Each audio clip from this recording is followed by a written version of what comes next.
Hello दोस्तों, स्वागत है आप सभी का आपका अपने चैनल बेसिक नॉलेज में। तो कैसे हैं आप लोग? आशा करते हैं मस्त है, स्वस्थ है, पढ़ाई बहुत ही जबरदस्त कर रहे हैं।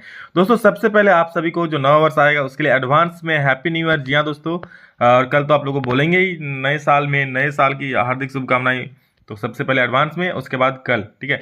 तो आज हम लोग इसमें देखने वाले हैं सोशल साइंस का बहुत ही महत्वपूर्ण क्वेश्चन। जी हाँ, आप लोग पता है सोशल साइंस में इस बार ऑब्जेक्टिव भी पूछे जाएंगे और वो फुल सिलेबस से रहेगा। चलिए कुछ हम लोग ऑब्जेक्टिव क्वेश्चन देखने वाले, और इसमें से 100% मैं कह रहा हूं आप लोग एग्जाम में क्वेश्चन जरूर फंसेगा। बस एक एक सवाल को देख लेना, आप लोग कमेंट के जरूर बोलना कितना सवाल आ रहा है। हालांकि जो हमारे ऐप से जुड़े हुए हैं उनको तो हर एक सवाल आ जाएगा इनमें से जो जो हम लोग पढ़ाए हैं, ठीक है।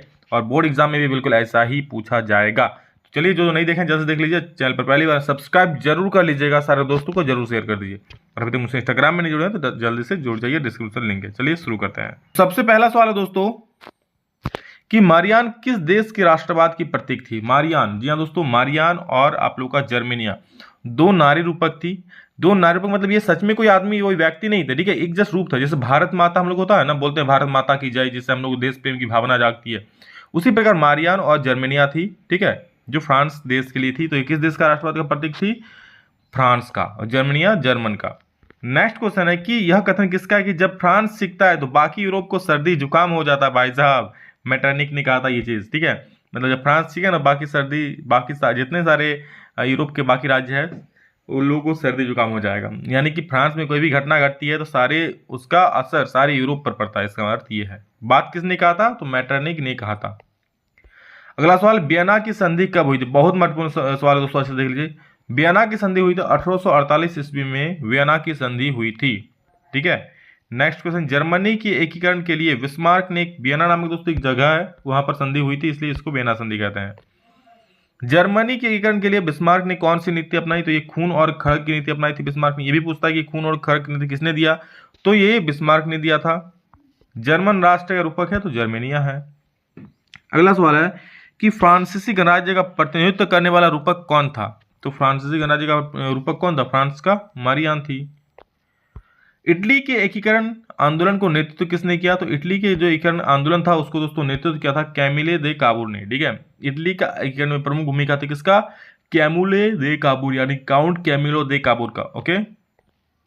जालियांवाला बाग हत्याकांड किसके आदेश पर हुआ भाई साहब? और ये हुआ था जनरल डायर। जी हाँ बिल्कुल, डायर था वो, जनरल डायर। साइमन कमीशन किस वर्ष भारत आया? दोस्तों साइमन कमीशन 1928 में भारत आया। आप लोगों को थोड़ा साइमन कमीशन के बारे में बता दूं दोस्तों, ये एक कमीशन था, मतलब एक आयोग था जो ब्रिटिश सरकार भारत में लाने जा रही थी। मतलब भारत में एक नया संविधान बनाने की खोज रहा था। लेकिन ये दोस्तों इसका भरपूर विरोध हुआ। क्यों? क्योंकि साइमन कमीशन में एक भी भारतीय को जगह नहीं दिया गया था, इस भारतीय को रखा नहीं था। अब उसका विरोध क्यों हुआ सर? नहीं रखा तो क्योंकि अब सारे के सारे ब्रिटिश थे, वो लोग भारत के लिए क्या संविधान बनाएंगे, अच्छे होंगे कि बुरे, तो भारतीय को नहीं पता चलेगा ना। तो इसलिए इसका विरोध होने लगा था साइमन कमीशन का। एक आयोग गठित किया गया था साइमन कमीशन, जो भारत आने वाला था। कब आया था ये? 1928 में।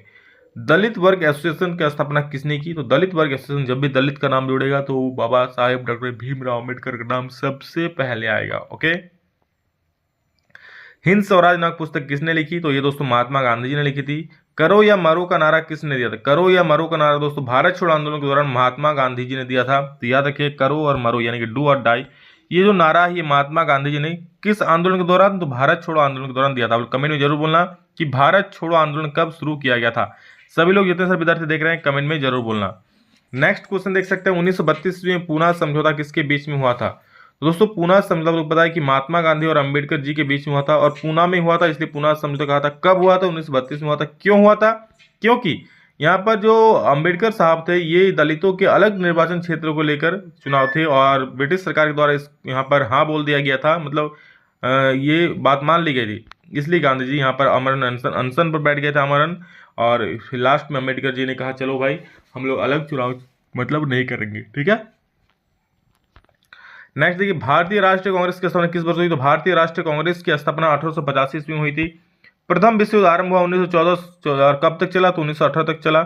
जालियांवाला बाग हत्याकांड कब हुआ था? तो दोस्तों जालियांवाला बाग हत्याकांड जो हुआ था वो हुआ था 13 अप्रैल 1919, वो काला दिन, ठीक है। आप लोग पता है जालियांवाला बाग में सब लोग मेले में शिरकत करने गए थे। जनरल डायर अगर अंधाधुंध फायर करने लगता है और वहां पर ये घटना घटित हुई थी। रॉलेट एक्ट कानून किस वर्ष पारित हुआ था? 1919 में ही हुआ था, उसी वर्ष रॉलेट एक्ट कानून पारित हुआ था। गांधी जी ने चंपारण सत्याग्रह कब शुरू किया था? तो दोस्तों 1916 में। कब? 1916 में गांधी जी ने चंपारण सत्याग्रह शुरू किया था। नेक्स्ट सवाल देखिए, बिना मुकदमा चलाए जेल में बंद रखने का प्रस्ताव किस एक्ट में था? यही तो है रॉलेट एक्ट। जी हाँ, वो काला कानून जिसमें बिना मुकदमा चलाए, बिना कुछ सोचे समझे यहाँ पर जो भी जिसको भी उठाएगा सीधा जेल में भर देगा। ठीक। चौरी चौरा के हिंसात्मक घटना के बाद गांधी ने किस आंदोलन को वापस ले लिया था? तो दोस्तों असहयोग आंदोलन को गांधी जी ने वापस ले लिया था। चौरी चौरा घटना जो घटित हुई थी उसके बाद असहयोग आंदोलन को वापस ले लिया था। महात्मा गांधी दक्षिण अफ्रीका से भारत कब लौटे? तो ये दोस्तों 1915 ईस्वी में लौटे थे Mahatma Gandhi ji. All India Muslim league की स्थापना किस वर्ष हुई? तो ये हुई थी 1906 ईस्वी में। याद रखिएगा, बहुत महत्वपूर्ण है। गांधी जी ने नमक कानून भंग किया था, कब किया था? तो 6 अप्रैल 1930 ईस्वी में। ठीक है, गांधी जी ने नमक कानून भंग किया था। अगला सवाल है, सविनय अवज्ञा आंदोलन कब शुरू हुआ था? सविनय मतलब सविनय मतलब प्रेम के साथ हम लोग अवज्ञा करेंगे, अंग्रेजों की बात को नहीं मानेंगे। तो सविनय अवज्ञा आंदोलन कब शुरू हुआ था? ये हुआ था 1930 ईस्वी में। और इंग्लैंड के पास का आयात प्रमुख रूप से कहाँ से करता था? तो ये भारत से करता था। ब्रिटेन वुड्स सम्मेलन किस वर्ष हुआ? ये 1944 में हुआ था, ब्रिटेन वुड्स सम्मेलन।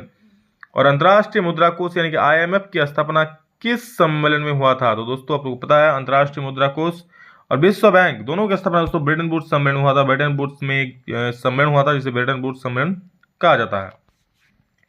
अगला सवाल है, अमेरिका महाद्वीप की खोज किसने की थी? तो दोस्तों क्रिस्टोफर कोलंबस इसका सही उत्तर हो जाए। आप लोग पहले से भी बहुत कोई इसको जानते होंगे।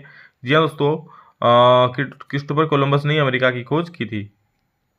ब्रिटेन वुड्स व्यवस्था का ज्यादा लाभ किन देशों को मिला? और ब्रिटेन वुड्स संस्था का ज्यादा लाभ किसे मिला? विकसशील देशों को, विकसित देशों को। आप लोग पता है कि ब्रिटेन वुड्स विकसित देशों का समूह है, तो वहाँ उन्हीं लोगों को यहाँ पर ज्यादा लाभ दिया गया। और अंत में आप लोगों का सवाल है, आलू अकाल किस देश में हुआ था? दोस्तों आलू अकाल हुआ था आयरलैंड में, याद रखिएगा, जहां आलू की कमी हो गई थी। ठीक, तो वीडियो कैसा लगा कमेंट करके जरूर बोलिएगा। इस प्रकार वीडियो चाहते हैं तो भी कमेंट करके जरूर बोलिएगा। ठीक है, चलिए मेहनत कीजिए, पढ़िए, विकास सर हमेशा आप सभी के साथ है।